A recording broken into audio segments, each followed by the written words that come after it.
ಈ ಒಂದು ಕಥೆನ ಕೇಳಿದ್ಮೇಲೆ ಶ್ರೀಕೃಷ್ಣ ಹೇಳಿರೋ ಆ ಮಾತು ನಿಜ ಅಂತ ಅನ್ನಿಸ್ತಿದೆ. ಫಿಲಿಪೀನ್ಸ್ ನ ಲಾಪು ಲಾಪು ಸಿಟಿಲಿ ಒಂದು 16 ವರ್ಷದ ಹುಡುಗಿ, ಆಗ ತಾನೇ 10th ಮುಗಿಸ್ಕೊಂಡು ಕಾಲೇಜ್ಗೆ ಹೋಗೋ 108 ಕನ್ಸುಗಳನ್ನ ಇಟ್ಕೊಂಡಿದ್ದ ಹುಡುಗಿ ಒಂದ್ ರಾತ್ರಿ ನಾಪತ್ತೆ ಆಗ್ತಾಳೆ. ಮತ್ತೆ ಒಂದು ಬಯಲು ಪ್ರದೇಶದಲ್ಲಿ ಹೆಣವಾಗಿ ಬಿದ್ದಿರ್ತಾಳೆ. ಅವಳನ್ನ ಸಾಯಿಸಿರೋ ರೀತಿ ನೋಡಿದ್ರೆ ನಿಜವಾಗ್ಲೂ ಮನುಷ್ಯತ್ವ ಅನ್ನೋದೇ ಸತ್ ಹೋಗಿದ್ಯಾ ಅನ್ನೋ ರೀತಿ ಇತ್ತು.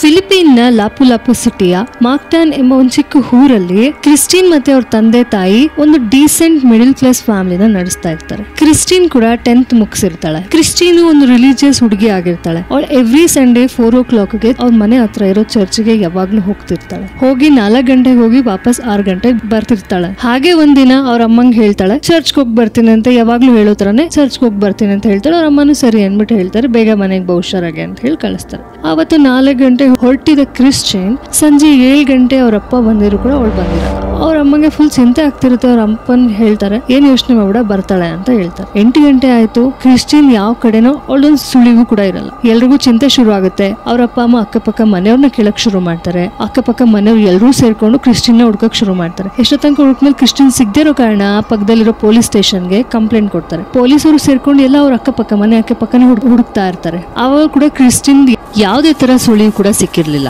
ಪೊಲೀಸ್ಗೆ ಬೆಳಗ್ಗೆ ಒಂದು ಫೋನ್ ಬರುತ್ತೆ.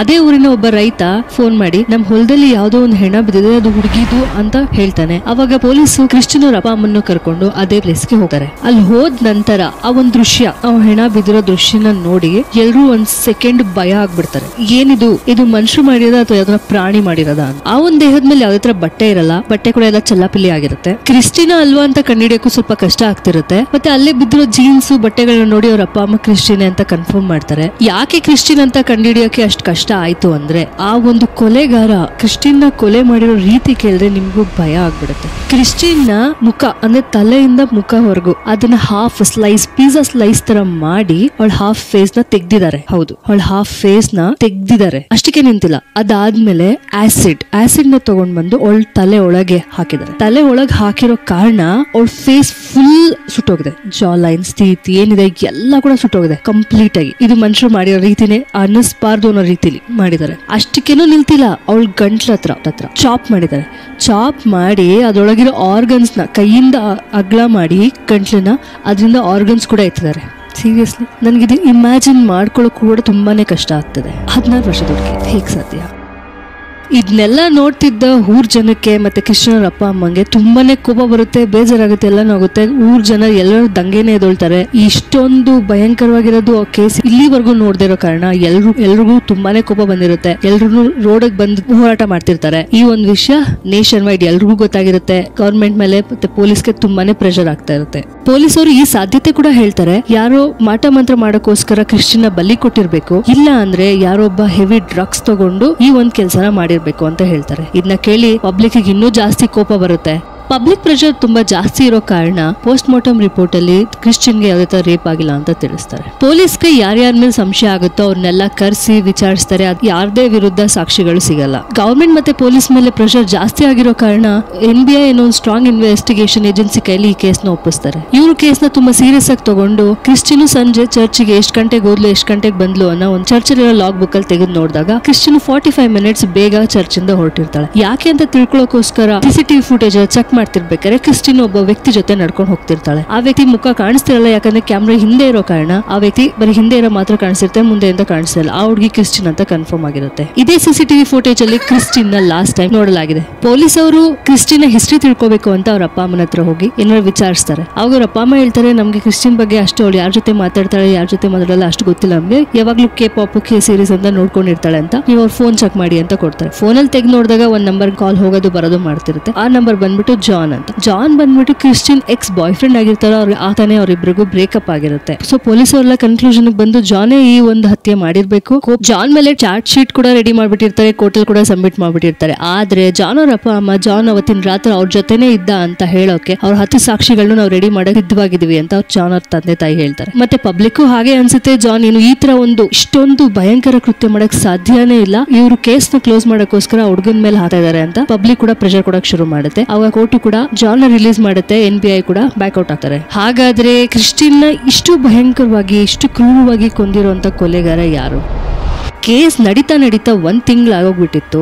April 2, 2019 ಕ್ರಿಶ್ಚಿಯನ್ ಬಾಡಿನ ಮತ್ತೆ ಅಟಾಪ್ಸಿಗೋಸ್ಕರ ತೆಗಿತಾರೆ. ಅವಾಗ ಒಂದು ಭಯಂಕರ ವಿಚಾರ ಗೊತ್ತಾಗುತ್ತೆ. ಕ್ರಿಶ್ಚಿಯನ್ಗೆ ಬರೀ ಮರ್ಡರ್ ಮಾಡಿರಲಿಲ್ಲ, ಕ್ರಿಶ್ಚಿಯನ್ಗೆ ಆ ಕೊಲೆಗಾರ ರೇಪ್ ಕೂಡ ಮಾಡಿದ್ದ. ಅದು ಒಂದ್ಸತಿ ಅಲ್ಲ, ಎಷ್ಟೊಂದ್ ಸತಿ. ಅಷ್ಟೇ ಅಲ್ಲದೆ ಕ್ರಿಶ್ಚಿಯನ್ ಪ್ರೈವೇಟ್ ಪಾರ್ಟ್ಸ್ ಅಲ್ಲಿ ವೆಪನ್ ನ ಇನ್ಸರ್ಟ್ ಮಾಡಿ ಟ್ವಿಸ್ಟ್ ಮಾಡಿ ಕ್ರಿಶ್ಚಿಯನ್ ಇಂಟರ್ನಲ್ಸ್ ಆರ್ಗನ್ಸ್ ಎಲ್ಲಾನು ಡ್ಯಾಮೇಜ್ ಆಗ್ಬಿಟ್ಟಿತ್ತು. ಮತ್ತೆ ಅವಳಿಗೆ ಇಂಟರ್ನಲ್ಸ್ ಬ್ಲೀಡಿಂಗ್ ಕೂಡ ಶುರು ಆಗ್ಬಿಟ್ಟಿತ್ತು. ಇದಕ್ಕಿಂತ ಭಯಂಕರ ವಿಚಾರ ಏನು ಅಂದ್ರೆ, ಇದೆಲ್ಲ ಕೊಲೆಗಾರ ಮಾಡೋ ಟೈಮ್ ಅಲ್ಲಿ ಕ್ರಿಶ್ಚಿಯನ್ ಬದುಕೆ ಇದ್ಲು. ಅವಳ ತಲೆನ ಪೀಸ್ ಮಾಡ್ತಿರ್ಬೇಕಾದ್ರೆ ಕೂಡ ಕ್ರಿಶ್ಚಿಯನ್ ಬದುಕೆ ಇದ್ಲು. ಸ್ವಲ್ಪ ಇಮ್ಯಾಜಿನ್ ಮಾಡ್ಕೊಂಡು ನೋಡ್ಕೊಳ್ಳಿ, ಅವಳಿಗೆ ಎಷ್ಟು ನೋವು ಅನ್ಭವಿಸಿರ್ಬೇಡ. ನನ್ನ ಪ್ರಕಾರ ಅದೇ ನಿಜವಾದ ನರ್ಕ ಅನ್ಸುತ್ತೆ.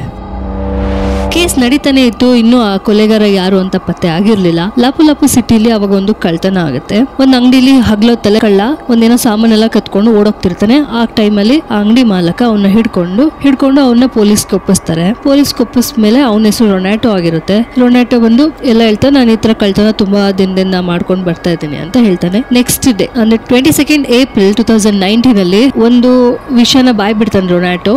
ಏನು ಅಂದ್ರೆ ಕ್ರಿಶ್ಚಿಯನ್ ಸಾವಿನಗಡೆ ರೊನಾಟೋದು ಕೈ ಇದೆ ಗೊತ್ತಾಗುತ್ತೆ. ಫೆಬ್ ಸ್ಟಾರ್ಟಿಂಗ್ ಅಲ್ಲಿ ಕ್ರಿಸ್ಟಿನ್ ಮತ್ತೆ ಜಾನ್ ಅವನ ಎಕ್ಸ್ ಬಾಯ್ ಫ್ರೆಂಡ್ ಬ್ರೇಕಪ್ ಆಗಿರುತ್ತೆ. ಕ್ರಿಸ್ಟಿನ್ ತುಂಬಾನೇ ಲೋನ್ಲಿನೆಸ್ ಫೀಲ್ ಮಾಡ್ತಿರ್ತಾಳೆ. ಆಗ ಅವಳಿಗೆ ಒಂದು ಫೇಸ್ಬುಕ್ ಸ್ಕ್ರಾಲ್ ಮಾಡ್ತಿರ್ಬೇಕಾದ್ರೆ ಒಂದು ಫ್ರೆಂಡ್ ರಿಕ್ವೆಸ್ಟ್ ಬರುತ್ತೆ. ಅದು DJ ಡಯಾಸ್ ಅಂತ ಒಂದು ವ್ಯಕ್ತಿಯಿಂದ ಫ್ರೆಂಡ್ ರಿಕ್ವೆಸ್ಟ್ ಬಂದಿರುತ್ತೆ. ಅವಳು ಪ್ರೊಫೈಲ್ ನೋಡಿ ಅವಳಿಗೂ ಇಷ್ಟ ಆಗುತ್ತೆ, ಸೊ ಆಕ್ಸೆಪ್ಟ್ ಮಾಡ್ತಾಳೆ. ಇಬ್ರು ಒಂದಷ್ಟು ದಿವಸ ಚಾಟಿಂಗ್ ಮಾಡೋದು, ಫೋಟೋ ಶೇರಿಂಗ್ ಮಾಡೋದು ಇದೆಲ್ಲ ನಡೀತಿರುತ್ತೆ. ಒಂದ್ ದಿವಸ ಹುಡುಗ DJ ಡಯಾಸ್ ಏನಿದಾನೆ ಅವನು ಕ್ರಿಸ್ಟಿನ್ಗೆ ಆಚೆ ಸಿಗೋಣ ಅಂತ ಹೇಳ್ತಾನೆ. ಅದಕ್ಕೆ ಕ್ರಿಸ್ಟಿನ್ ಕೂಡ ಒಪ್ಕೋತಾಳೆ. ಸರಿ, ನಾನು ಚರ್ಚ್ ಮುಗಿಸ್ಕೊಂಡು ಒಂದು 6:30 ಹಾಗೆ ಬರ್ತೀನಿ ಅಂತಾನು ಹೇಳಿರ್ತಾಳೆ. ಚರ್ಚಿಂದ ಆಚೆ ಬಂದು ಅವ್ಳು ಫೋನ್ ಸ್ಕ್ರಾಲ್ ಮಾಡಿ ಫೇಸ್ಬುಕ್ ಓಪನ್ ಮಾಡಿ ಎಲ್ಲಿದ್ಯಾ ಅಂತ ಕೇಳಿದಾಗ ನಾನು ಅಲ್ಲೇ ಇದ್ದೀನಿ ಅಂತ DJ ಡಯಾಸ್ ಹೇಳ್ತಾನೆ. ಅವಾಗ ಒಬ್ಬ 43 ವರ್ಷದ ವ್ಯಕ್ತಿ ಕ್ರಿಸ್ಟಿನ ನೋಡಿ ಹಾಯ್ ಮಾಡ್ತಿರ್ತಾನೆ. ಕ್ರಿಸ್ಟಿನ ಅದನ್ನ ನೋಡಿ ಅವಳು ಜಸ್ಟ್ ಇಗ್ನೋರ್ ಮಾಡ್ತಾಳೆ. 43 ವರ್ಷದ ವ್ಯಕ್ತಿ ಕ್ರಿಸ್ಟಿನ್ ಹತ್ರ ಬರ್ತಿರ್ತಾನೆ. ಅವಾಗ ಕ್ರಿಸ್ಟಿನ್, ನೀನ್ ಯಾರು, ನಾನಿಲ್ಲಿ ನನಗ್ ಬೇಕಾದ್ರನ್ನ ಮೀಟ್ ಮಾಡಕ್ ಬಂದಿದೆ ಅಂತ ಹೇಳಿ. ಅವಾಗ ಅವನು DJ ಡಯಾಸ್ ಏನ್ ಹೇಳ್ತಾನೆ, ನಾನೇ ಅದು, ನನ್ನ ಹೆಸರು ರೊನಾಟೋ, ನಾನೇ DJ ಡಯಾಸ್ ಅನ್ನೋ ಒಂದು ಫೇಕ್ ಅಕೌಂಟ್ ಕ್ರಿಯೇಟ್ ಮಾಡಿ ಇಷ್ಟು ದಿವಸ ನಿನ್ ಜೊತೆ ಮಾತಾಡ್ತಾ ಇದ್ದೆ, ನನ್ಗೆ ನೀನಂದ್ರೆ ತುಂಬಾನೇ ಇಷ್ಟ ಅಂತ ರೊನಾಟೋ ಕಳ್ತನ ಮಾಡಿದಲ್ಲ ಅವನು ಹೇಳ್ತಾನೆ. ಇದನ್ನ ಕೇಳಿ ಕ್ರಿಸ್ಟಿನ್ಗೆ ತುಂಬಾನೇ ಶಾಕ್ ಆಗುತ್ತೆ. ಅವಾಗ ತಾನೇ ಬ್ರೇಕಪ್ ಆಗಿರೋ ಕಾರಣ ಅವಳಿಗೆ ಸ್ವಲ್ಪ ಫೀಲ್ ಆಗುತ್ತೆ, ಒಂದ್ ಸ್ವಲ್ಪ ಶಾಕ್ ಆಗುತ್ತೆ. ಅವಳು ಬೈದ್ಬಿಟ್ಟು ನೀನು ಹೋಗು ಅಂದ್ಬಿಟ್ಟು ಅವಳ ಮನೆಗೆ ಹೋಗ್ತಿರ್ತಾಳೆ. ಅಷ್ಟರಲ್ಲಿ ಇವನು ಕೂಡ ಅವಳನ್ನ ಹಿಂಬಾಲಿಸ್ಕೊಂಡು ಹೋಗ್ತಿರ್ತಾನೆ. ಅರ್ಥ ಮಾಡ್ಕೊಂಡು ನಾನು ನಿನ್ ಬಿಟ್ಟಿರಕ್ಕಾಗಲ್ಲ ಹಂಗೆ ಹಿಂಗೆ ಅಂತ ಏನೋ 43 ವರ್ಷದ ಅಂಕಲ್ ಒಂದ್ 16 ವರ್ಷದ ಹುಡುಗಿಗೆ ಹೇಳ್ತಿರ್ತಾನೆ. ಅದೇ ಹೋಗ್ತಿರೋ ಪಿಕ್ಚರ್ ಆ CCTV ಕ್ಯಾಮ್ರಲ್ಲಿ ಕ್ಯಾಪ್ಚರ್ ಆಗಿರೋದು. ರೊನಾಟೋ ಹೇಗೆ ಅಂದ್ರೆ ಅವ್ನು ಬೆಳಗ್ಗೆಯಿಂದ ಸಂಜೆ ಗಂಟೆ ನಶೆಯಲ್ಲೇ ಇರ್ತಾನೆ. ಮೀನ್ಸ್ ಡ್ರಗ್ಸ್ ಕನ್ಸ್ಯೂಮ್ ಮಾಡ್ತಿದ್ದ ಅವನು. ಕ್ರಿಸ್ಟಿನ ಮೀಟ್ ಮಾಡಕ್ಕೂ ಕೂಡ ಅದನ್ನೇ ಅವ್ನು ಡ್ರಗ್ಸ್ ಕನ್ಸ್ಯೂಮ್ ಮಾಡ್ಕೊಂಡು ಬಂದಿದ್ದ.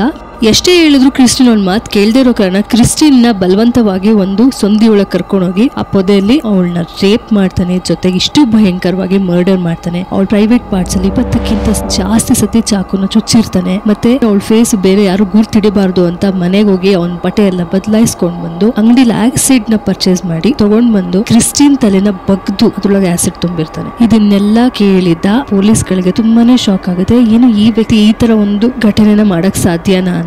ಸರಿ, ಇವನೇ ಮಾಡಿದ್ದು ಅಂತ ಗೊತ್ತಾದ್ಮೇಲೆ ಕೋರ್ಟಿಗೆಲ್ಲ ಸಬ್ಮಿಟ್ ಮಾಡ್ತಾರೆ, ಜೈಲ್ಗೂ ಕೂಡ ಹಾಕ್ತಾರೆ. ಆದ್ರೆ ಒಂದ್ ದಿವಸ ಹೀಗೆ ಎಲ್ಲ ಸೆಲ್ಲೆಲ್ಲ ನೋಡ್ಕೊಂಡು ಹೋಗ್ತಿರ್ಬೇಕಾರೆ ರೊನಾಟೋ ನೇಣು ಹಾಕೊಂಡಿದ್ದ. ಇದು ಅವನೇ ಮಾಡ್ಕೊಂಡಿರೋದು ಅಥವಾ ಇನ್ನೊಂದೇನೋ ಆಯ್ತೋ ಯಾರಿಗೂ ಗೊತ್ತಿಲ್ಲ. ಕೃಷ್ಣ ಅಂದು ಕಲಿಯುಗ ತುಂಬಾ ಘೋರ ಮತ್ತು ಭಯಂಕರವಾಗಿರುತ್ತೆ ಅಂತ ಹೇಳಿದಾರಲ್ಲ, ಅದಕ್ಕೆ ಸಾಕ್ಷಿ ಅನ್ನೋ ತರ ಈ ಕೇಸ್ ಇದೆ. ಮತ್ತೆ ನಿಮ್ಗೆ ಏನ್ ಅನಿಸ್ತು ಅನ್ನೋದನ್ನ ಕಾಮೆಂಟ್ ಅಲ್ಲಿ ತಿಳಿಸಿ. ನಾನು ಎಕ್ಸ್ಪ್ಲೇನ್ ಮಾಡೋ ರೀತಿ ನಿಮ್ಗೆ ಇಷ್ಟ ಆಗಿದ್ರೆ ಲೈಕ್ ಮಾಡಿ, ಪ್ಲೀಸ್ ಮರೀದಿರ ಸಬ್ಸ್ಕ್ರೈಬ್ ಮಾಡಿ. Thank you so much for watching.